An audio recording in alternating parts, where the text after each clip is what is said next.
Allah bizi tövbəyə çağırır. Quranda əksər surə və ayələri diqqətlə oxuduğumuz halda bu çağırışa rast gəlirik. Qıldığımız namazlarda da Fatihə surəsini səsləndirməklə onun təkcə tərcüməsini bilmək kifayət etmir. Surələrdə sətiraltı mənalar etibarilə Allahın bizdən nə istədiyini dərk etmək lazımdır. Fatihə surəsinin ilk ayəsi bu cür səslənir. Bismillahirrahmanirrahim. Mərhəmətli və rəhimli Allahın adı ilə. Allahdan gözəl və böyük nümunə yoxdur. Allah öz mərhəmətini və rəhmini vurğulayaraq nümunə götürməyimizi istəyir. Və bu cümlədə tövbənin ilk nümunəsi üzə çıxır. Mərhəmətsiz və rəhimsiz olmağımıza tövbə, mərhəmət və rəhm isə bağışlamaq bacarığından başlayır.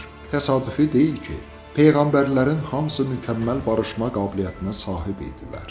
Çünki onlar rəhmin və bağışlamaq bacarığının nə qədər səvab və Allahla, kainatla əlaqəmizə caddi olan şuuraltımıza, eyni zamanda ruhumuzun inkişafına nə qədər faydalı olmasını bilirdilər. Təsadüfi deyil ki, müasir psixologiya və psixiatriya sahəsində həmçinin bağışlama bacarığına böyük önəm verilir.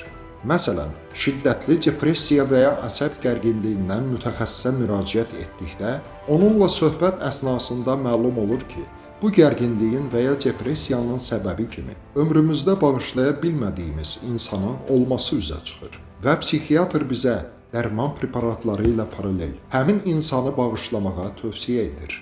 Beləliklə, Fatihə surəsinin ilk ayəsini namazda söyləyərkən, biz rəhimli olmağımız üzərində işləmək və təbii ki, rəhimsizcəsinə yaşamağımıza tövbə etməyimizi iddia etmiş oluruq. Çünki Fatihə surəsinin ilk ayəsi bizi rəhimli olmağa çağırır.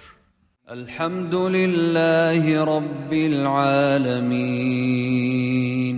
Həmd olsun aləmlərin Rəbbi Allaha. Aləmlərin Rəbbi dedikdə nəyi nəzərdə tuturuq?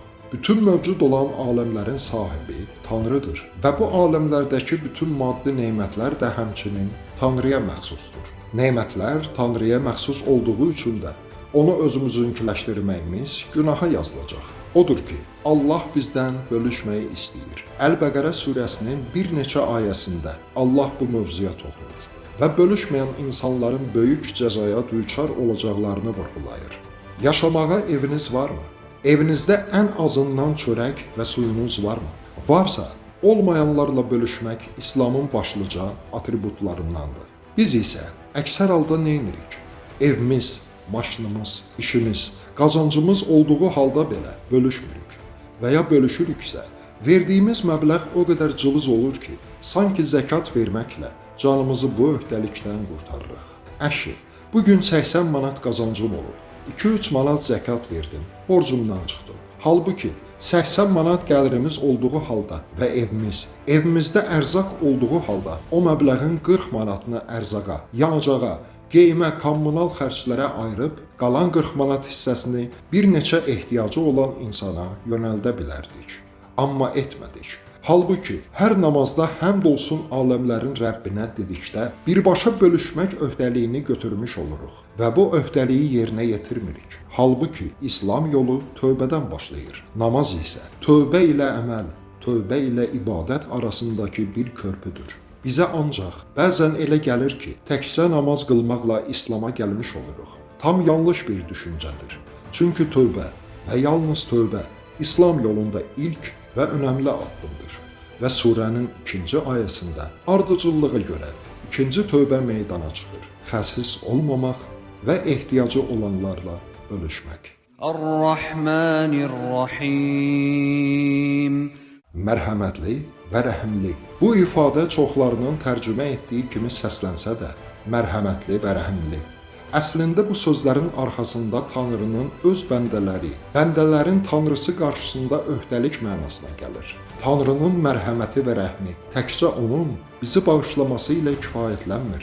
Eyni zamanda Allah bununla bildirir ki, yaratdıqları bəndələrin nəzarətində və nəzərində saxlamaq şərti ilə onları doğuşdan öncə ana bətnində, sonra isə dünyasını dəyişdiyi ana qədər hifz edir və yönləndirir. Biz bəndələr isə Allahın rəhmi və mərhəmətinə sığınaraq güvənli olmağımızı öhdəmizə götürürük. Allaha güvən, ona şirk etməmək və yalnız şükr etmək. Dərk etmək ki, hər hadisədə Allahın iradəsi və xeyri var. Ən neqativ hadisələrdə və fəlakətlərdə belə bu güvənin azalmamasına söz verməyimiz və qara günlər adlandırdığımız hadisələrə köklənməmək. Çünki qara günlərin gəlməsinə ehtimal belə etməyimiz Allaha güvənimizin zəifliyindən xəbər verir. Beləliklə, 3-cü ayədə tövbə edib güvənsizliyi aradan qaldırırıq və Allahın iradəsinə sığınırıq. Dəyərli izləyicilərimiz, növbəti videolarımızda Fatihə surəsinin növbəti ayələrini araşdıracağıq. Bugünlük isə bu qədər.